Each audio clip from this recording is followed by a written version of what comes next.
दोस्तों, क्या आप जानते हैं कि वंदे मातरम को अब जन गण मन की तरह ही नियम और सजा का प्रावधान मिल सकता है। जी हां, सरकार इस पर विचार कर रही है।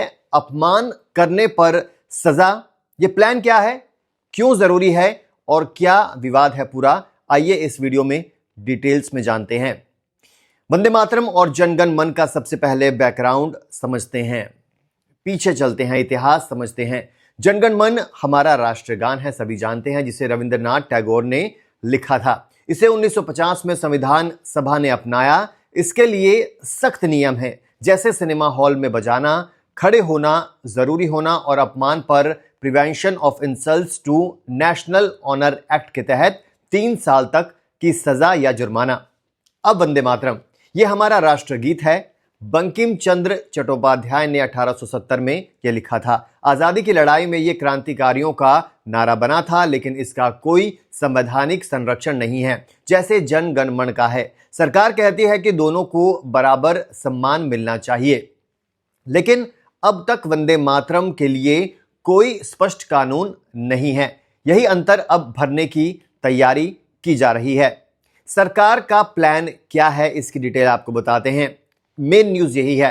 हाल ही में इंडियन एक्सप्रेस की रिपोर्ट के मुताबिक मोदी सरकार वंदे मातरम को जन गण मन जैसा ही दर्जा देने पर विचार कर रही है। मतलब क्या है? मतलब इसके लिए भी प्रोटोकॉल बनेंगे, जैसे कब और कैसे गाया जाए और अगर अपमान होता है तो क्या सजा हो। Prevention of insults to national honour act में बदलाव हो सकता है, जिसमें वंदे मातरम को शामिल किया जाए। अपमान जैसे जलाना, पैरों तले रौंदना या विकृत करना, इन पर 3 साल की जेल या जुर्माना। यह प्लान दिसंबर 2025 में संसद में चर्चा से निकला, जहां बीजेपी लीडर जेपी नड्डा ने कहा कि वंदे मातरम के 150 साल पूरे होने पर इसे बराबर स्टेटस मिलना चाहिए। सरकार का कहना है कि इससे देश की एकता मजबूत होगी। अभी यह प्रस्ताव टेबल पर है, लेकिन जल्द ही कानून बन सकता है।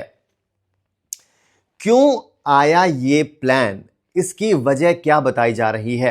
दोस्तों, यह प्लान अचानक नहीं आया। कई सालों से डिबेट चल रही थी। 2022 में दिल्ली हाईकोर्ट में एक पीआईएल पर सरकार ने कहा था कि दोनों को बराबर सम्मान मिलना चाहिए, लेकिन अब 2025 में वंदे मातरम के 150 साल पूरे होने पर यह तेज हुआ था। कुछ घटनाएं भी वजह है इसकी, जैसे कि मदरसों में वंदे मातरम गाने पर विवाद होता है या राजनीतिक रैलियों में इसका गलत इस्तेमाल।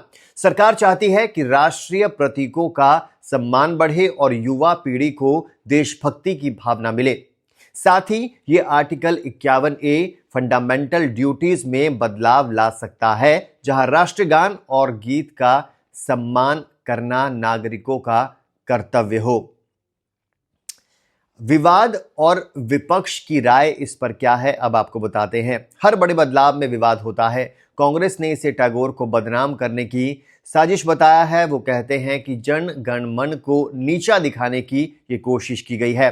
तृणमूल कांग्रेस की महुआ मोइत्रा ने संसद में कहा कि वंदे मातरम का छोटा वर्जन गाना अपमान नहीं है, जैसे जन गण मन का भी नहीं। कुछ लोग कहते हैं कि यह धार्मिक राजनीति है, क्योंकि वंदे मातरम में मातर शब्द हिंदू देवी से जुड़ा माना जाता रहा है और मुस्लिम समुदाय में पहले विवाद हुए, लेकिन सरकार कहती है कि यह राष्ट्रीय एकता के लिए है, ना कि किसी धर्म के लिए। राज्यों में भी डिबेट है, जैसे केरल और पश्चिम बंगाल में विरोध होता आया है। क्या ये कानून बनेगा, ये देखना होगा, लेकिन सोशल मीडिया पर अभी बहस छिड़ी हुई है। आप क्या सोचते हैं, हमें कमेंट्स में जरूर बताएं। इसके प्रभाव क्या निकलने वाले हैं, आपको क्या लगता है और हमें क्या लगता है? अगर यह कानून बना तो स्कूलों, सरकारी कार्यक्रमों में वंदे मातरम अनिवार्य हो सकता है। इससे देशभक्ति बढ़ेगी, लेकिन अभिव्यक्ति की आजादी पर सवाल भी उठेंगे। क्या अपमान की परिभाषा साफ होगी या यह दुरुपयोग होगा? कमेंट में जरूर बताएं आपकी क्या राय है।